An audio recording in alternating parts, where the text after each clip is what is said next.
আমাদের আমাদের বাড়ি থেকে সোলার সিটি থেকে উৎপন্ন হচ্ছে, সেটা নাকি আবার সরকারকে বিক্রি করা যায়। তো এই সিস্টেমটা কি আমাদের ওয়েস্ট বেঙ্গলে আছে? এটাই তো তোমার বলছি আমি। হ্যাঁ, তুমি যা জেনারেট করলে, যেটুকু লাগলো সেগুলো তুমি ইউজ করলে, যেটুকু বাড়তি জেনারেট হবে সেটুকু ফেরত চলে গেল। ওটা কি গভর্নমেন্ট আমাদের কাছে? এটা আমাদের ওয়েস্ট বেঙ্গলে আপাতত রয়েছে ইউনিট বাই ইউনিট। তুমি ইউনিট দিয়ে ইউনিট নিতে পারো, বাকি স্টেটে কিন্তু ইউনিট দিয়ে টাকা নেওয়া যায়। আচ্ছা, মানে মনে করো তুমি 6 টাকা কিংবা 7 টাকা 8 টাকা 10 টাকা ইউনিট কিনছো, যখন বিক্রি করবে অতটা দেবে না, কিন্তু 3-4 টাকা ইউনিট পার ইউনিট দিয়ে দেয়। বাইরের স্টেটে এটা রয়েছে, আর আমাদের স্টেটে ওয়েস্ট বেঙ্গলে তুমি ইউনিট দিচ্ছ, আবার যখন দরকার তুমি নিয়ে নাও রিটার্ন। আগে পর্যন্ত নিয়মটা ছিল না, এবারে বিজেপি গভর্নমেন্ট এসছে, এবার হয়তো এই নিয়ম বদলাতে পারে। এবং আগে আমাদের যে নিয়মটা ছিল সেটা হলো পিএম সূর্যাঘর। পিএম সূর্যাঘরে গভর্নমেন্ট আমাদেরকে সাবসিডি দিত 78,000 পর্যন্ত। এবার এটা না আমাদের ওয়েস্ট বেঙ্গলে সব জায়গায় অ্যাভেলেবেল ছিল না। আচ্ছা, আমাদের দুটো বোর্ড রয়েছে বেশিরভাগ, মানে সবচেয়ে বেশি ট্রেন্ডিং বোর্ড সেটা হলো সিএসসি বোর্ডে রয়েছে, আর একটা হলো WESCDCL।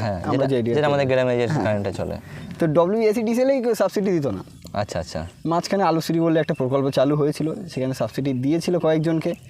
এখন নাকি নেতা মন্ত্রী এটা অনেকে পেয়েছে, ওই ব্যাপারটা আমি জানি না ঠিক কারা কারা পেয়েছে, তবে দেখা যাক। এখন সরকার বদলাচ্ছে এবং গভর্নমেন্ট এই পাওয়ার সেক্টরে আশা করি ভালো কিছুই হবে। আচ্ছা আচ্ছা, তোদের এই যে ইন্ডাস্ট্রি, এখানে যদি নতুন কেউ আসতে চায়, সবাই একটা জিনিস খেয়াল করে দেখবে, এখন বর্তমানে এখান থেকে 5 বছর আগে এআই বলে কি জিনিস কেউ জানতো না, আর্টিফিশিয়াল ইন্টেলিজেন্স। বর্তমানে এমন একটা যুগ এসেছে যে এআই সম্পর্কে জানে না এমন কোনো মানুষই নেই।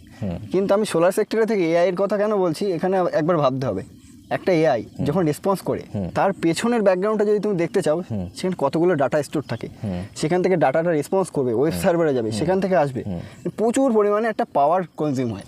এআই মানে প্রচুর পরিমাণে পাওয়ার কনজিউম হয়। এআই পুরোটাই রিলেটেড হলো পাওয়ার সেক্টরের সাথে। আচ্ছা, প্রচুর পরিমাণে বিদ্যুৎ হয়। আর এই পাওয়ার সেক্টরে যেতে গেলে মানে পাওয়ার সেক্টরের ওপর পুরো ডিপেন্ডেবল এখন সোলারের উপরে, কারণ এই যে ফসিল ফুয়েলস এগুলোর ওপর নির্ভরশীল আমরা হতে পারছি না। আর কিছুদিন পরে এগুলো লিমিটেড শেষ হয়ে যাবে। আচ্ছা, আমাদের কোনো না কোনোভাবেই রিনিউয়েবল এনার্জির উপরে ভরসা নিতেই হবে। আচ্ছা, তো এর উপরে কি কোনো ক্যারিয়ারের কোনো অপশন আছে? হ্যাঁ, ক্যারিয়ারের অপশন নিশ্চয়ই আছে। এগুলো নিয়ে পড়াশোনা করতে পারো, এখন নিজে থেকেও পড়াশোনা করতে পারো। তাছাড়া আমি যে কোম্পানিতে কাজ করি এভারগ্রিন সোলার, সেখানেও একটা ট্রেনিং প্রোগ্রামের ব্যবস্থা করা হয়েছিল, সেখান থেকে তোমরা ট্রেনিং নিয়ে সার্টিফিকেটও নিতে পারো। এবং যারা মানে বেস্ট ক্যান্ডিডেট হবে, যারা মানে অ্যাকচুয়ালি তাদের ডিগ্রির দরকার নেই কিন্তু কাজটাকে ভালোবেসে কাজ করে, যারা এমন রয়েছে, তারা অবশ্যই আমাদের কোম্পানিতে চান্সও পেয়ে যেতে পারো। আচ্ছা, যোগাযোগ করতে পারো অবশ্যই আমাদের কোম্পানির সাথে। এভারগ্রিন সোলার বলে সার্চ করলেই চলে আসবে, কিংবা ডাইরেক্টলি এই ভিডিওর কমেন্ট বক্সে তোমরাও কমেন্ট করতে পারো, সেখানে আমি কিছু লিঙ্ক দিয়ে রাখবো, সেখান থেকে তোমরা জানাতে পারো যারা ইন্টারেস্টেড রয়েছে। তো এখানে একটা ক্যারিয়ার অপরচুনিটি প্রচুর হিউজ পরিমাণে রয়েছে, কিন্তু আলটিমেট দেখতে গেলে না এই পাওয়ার সেক্টরেই কিন্তু ইন দ্য এন্ড তুমি যেখানেই যাও এই পাওয়ারটাই কিন্তু